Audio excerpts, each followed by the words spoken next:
Hello, boys and girls. This is Mr. So. Welcome back for another lesson of biology. Today we are going through lesson 25 of chapter 27 about the protein synthesis. First part, transcription. Before you start watching the video, remember to like and subscribe my channel and also share the video to your classmates. Let's start. Protein synthesis means you use the genetic information or a segment of DNA, that means the gene, and inside the gene, you have the triplet code, which codes for amino acid. And when you form a long chain of amino acid, a polypeptide, it can further code up to form the protein. And protein forms your phenotype, your character. We call this process from the gene, the genetic information, to the triplet code, to the amino acid, to the protein. This is a process called the gene expression. Protein synthesis involves the gene expression from genetic information to protein. Now, where do you find your genetic information? They are found in the nucleus. Next question. Where are your protein made? They are synthesized in the, probably not inside the nucleus, right? They should be outside the nucleus in the rough endoplasmic reticulum.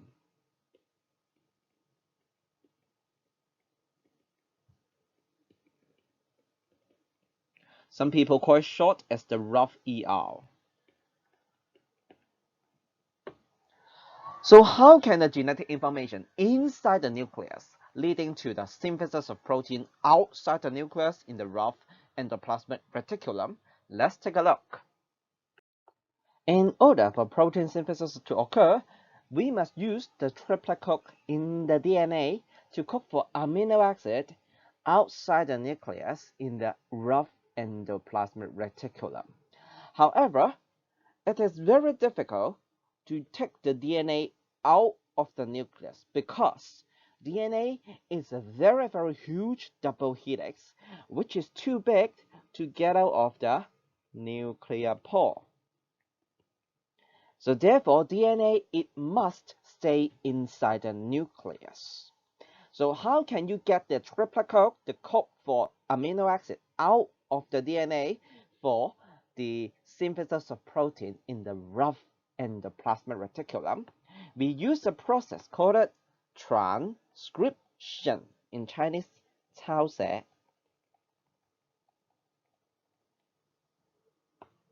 You can use transcription you can think of copy just a part of the DNA and formed a structure called the mRNA. In long, we call it the messenger RNA. It is working like a messenger to carry the information, the code from DNA, now get out of the nuclear pore to the rough endoplasmic reticulum for protein synthesis.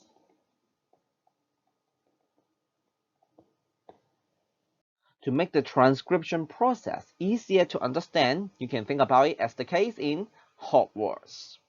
In Hogwarts, the library is full of valuable, important books with information. You can think about the library as the DNA molecules. Same, very huge, with a lot of important information. Now, you would like to get a piece of these information out of the school, but you cannot borrow the books. What you can do, you have to copy the book by your hand. And after copying, you will get yourself the copy the book, or in transcription process, it will be the messenger RNA. Or we call it in short mRNA. Last, you can take your copy the book with the valuable information you need out of the school gate. And this is exactly the case as taking the mRNA with the copied information out of the nuclear pore of the nucleus. With the messenger RNA, that is the mRNA carrying the code to code for amino acid out of the nuclear pore, the mRNA, it will goes to the rough endoplasmic reticulum, the rough ER, for another process called the translation. Translation, it is a process of joining the amino acid one by one to form a polypeptide. And later on, the polypeptide will coil up to become a protein in other process. Similar to the case in Hogwarts, after you take your copied information out of the library, you can start to use your copied book as a recipe to make your own potion. And the exact same case happens in the translation. You use the mRNA to go to the rough endoplasmic reticulum, join the amino acid one by one as a polypeptide to form the final product, the protein. The GIF below shows the process of transcription. You can see the DNA, they are opened up into two different strands, and then the red strands coming out from short to becoming longer and longer. That is the messenger RNA, mRNA. And later on, the mRNA, after transcription, it will get out of the nucleus to the rough endoplasmic reticulum for the translation process. Let's take a look at the detailed mechanism of transcription which happens inside the nucleus. DNA is a double helix with two DNA strands. Between the two strands, there are many nitrogenous bases, and they are held by some weak hydrogen bonds. When transcription starts, the hydrogen bonds between the two strands, they will break open, and then the strands, they will unwind and separate.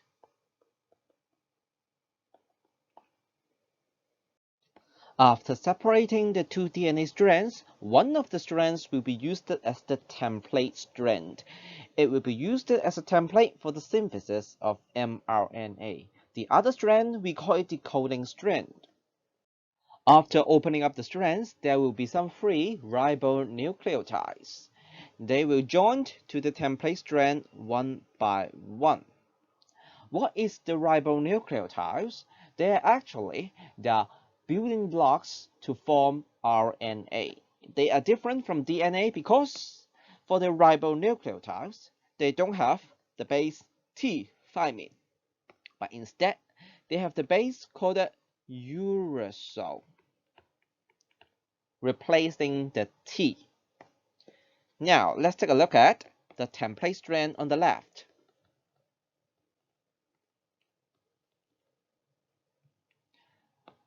For the template strand on the left, if it has a base T, a ribonucleotide with the base A is going to join with it complementarily.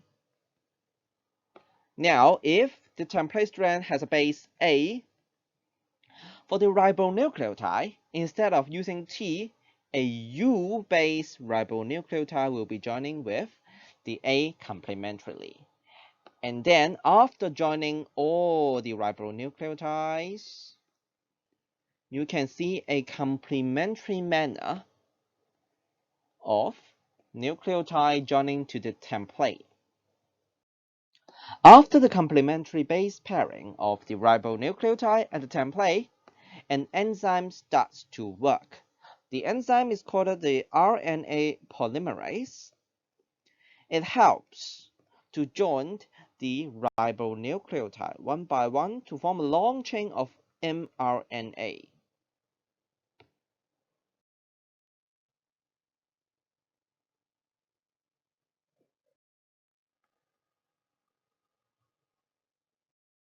After the formation of the mRNA, you could see the mRNA is completely complementary to the template strand.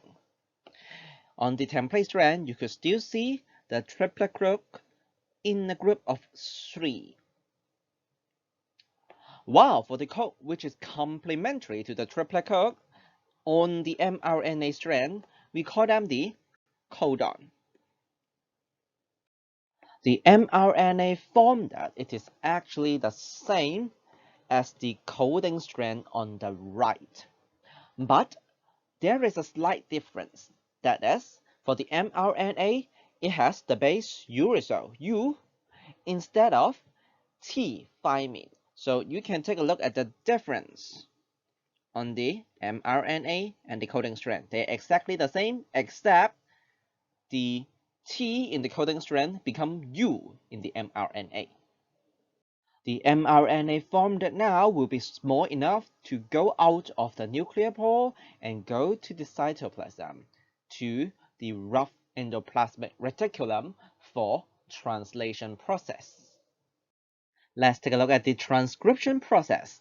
The DNA separates and opens up, and then the three ribonucleotides will join with the DNA template strand one by one, forming the mRNA. The mRNA base is complementary to the DNA base. Afterwards, the mRNA will move out of the nucleus to the cytoplasm, to the rough endoplasmic reticulum for the translation process. Let's take a look at the questions below. The nucleotide sequence of allele S is shown below, and this is a template strand.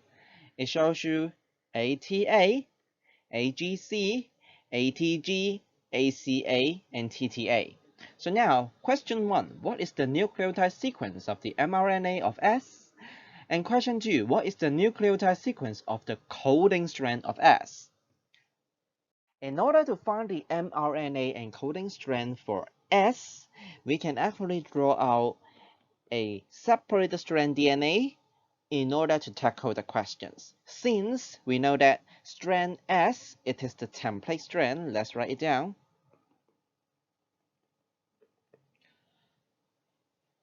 So in order to find the mRNA, we have to first write down the template strand first. As the ATA in a group of 3, AGC, ATG, ACA, and TTA in a group of 3 as the triplet code. And then afterwards, where do you find the mRNA? The mRNA is found right on top, complementary to the template strand. So here's the mRNA. And the mRNA will be complementary to the template, except in the mRNA there will be no base T, but instead only base U. So A paired with U, T with A with U, A with U, G with C, C with G, A with U, T to A, G to C, A to U, C to G, A to U, and then T to A, T pair of A pair of U. So now here we go. This is your mRNA. And after finishing the mRNA sequence, you can also do the coding strand sequence as well.